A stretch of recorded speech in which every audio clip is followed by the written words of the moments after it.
Alam niyo buti, nagsabit agad kayo ng motion for extension. Sana mag-grant since late na rin po na-engage yung firm niyo sa kaso. Hindi naman talaga detrimental issue yung non-submission eh. Ang kaso, crucial pala sa standing mo sa firm ang pagpasa ng counter affidavit. Malaki palang client ito. Tapos batay sa mga kwento nyo, you are walking on eggshells sa firm. Pero ano po mangyayari pag hindi ma-approvehan yung request na yun? Hindi ko masasagot, Ino. Kung pagbabasehan yung binigay na timeline ng piskalya sa preliminary investigation, maaring hindi nga ma-allow yung request for extension. Although may mga instances naman na pinapayagan for the interest of justice, wala pa rin 100% na assurance. Sigurado papagalitan ako ng mga boss natin. Pinagbilin pa naman ni Attorney Patrick na asikasuhin mabuti yung kaso na to. Kasi malaki at importante yung modeling agency ng respondent eh. Tsaka yung mismong respondent, big time yun eh. Lilet, can you retrace your steps?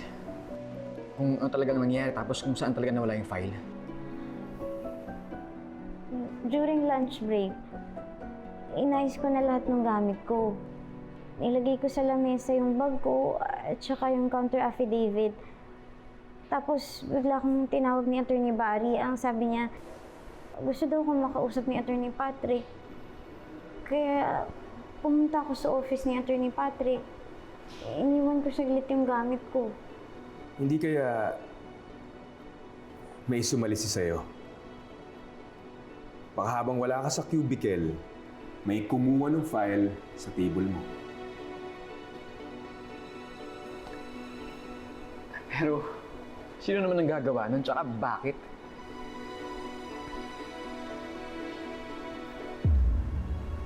Nung nagbura ng legal opinion na ginagawa ko sa laptop ko, siya din yung kumuha ng counter affidavit ng kliyente. Gusto niya talaga akong isabotahe. Iisa lang naman yung kilala kong matindi yung galit at may motibong gawin sa akin yun.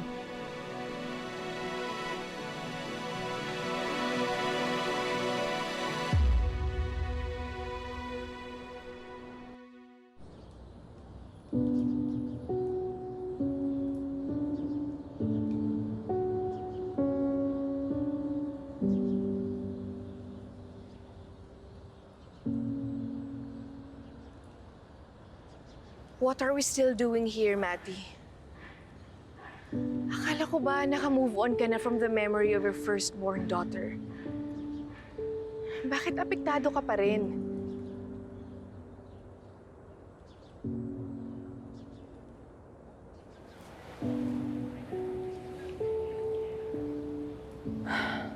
Today is a special day. It's Lily's birthday. She would have been 26 kung nabubuhay siya.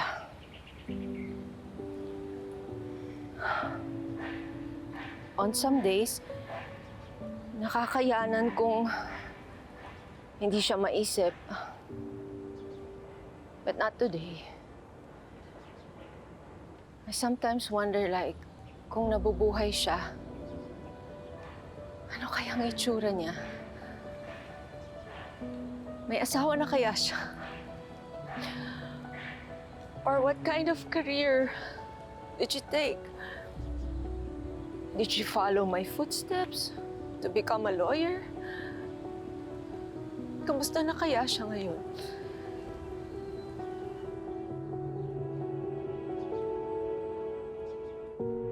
Because Lilette is not just your competition in court, kundi kahati mo rin siya sa love and attention ng mommy mo.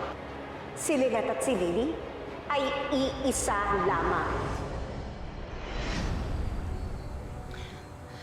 Matty, I know that it's painful to hear this, but Lily is gone.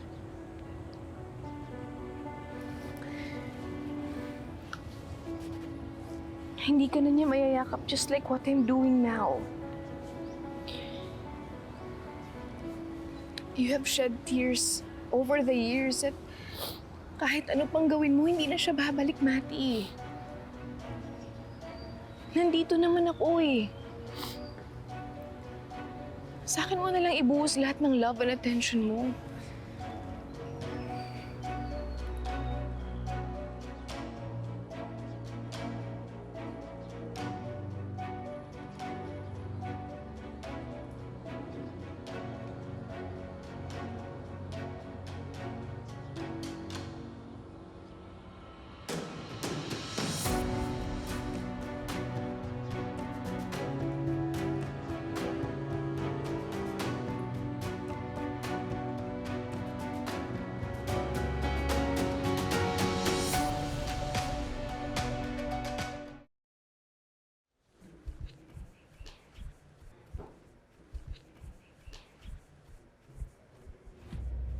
Attorney Ira, pwede ba tayong mag-usap?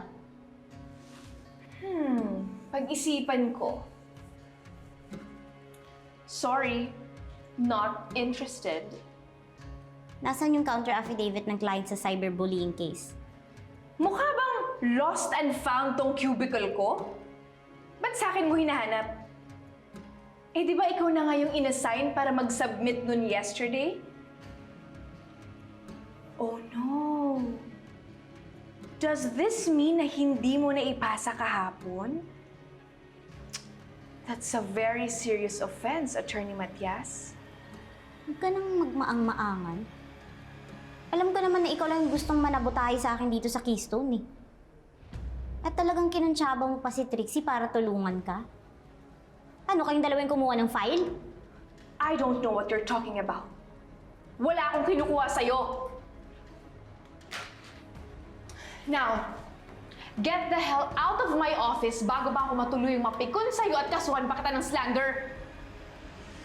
Kung wala kang kinuha, eh ano to?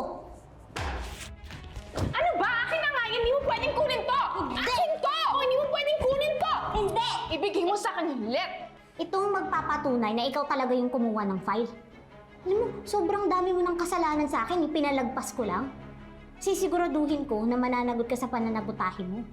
Oras na para pagbayaran mo lahat ng kasalanan mo sa akin. Sabi na hindi pwede sa'yo. Akin to eh! Bitawan mo! Hindi, bitawan mo to! Akin to! Lilet! Ano ba?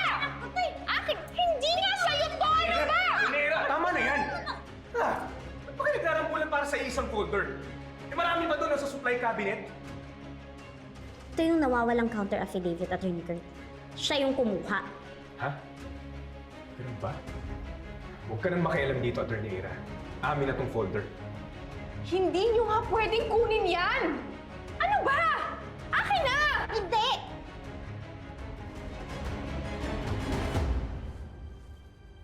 Will someone please explain to me what's going on? Nakita ko po kasi ito sa desk ni Attorney Ira eh. Ito po yung nawawalang counter affidavit. Hindi po kami nakapag-submit kasi sa kagagawan niya eh. What? Tama ba yung narinig ko? Hindi mo na ipasa yung counter affidavit na kliyente natin? Opo, kasi kinuha niya po ito sa mga gamit ko. Follow me. We'll go to Attorney Mayor's office to sort this out.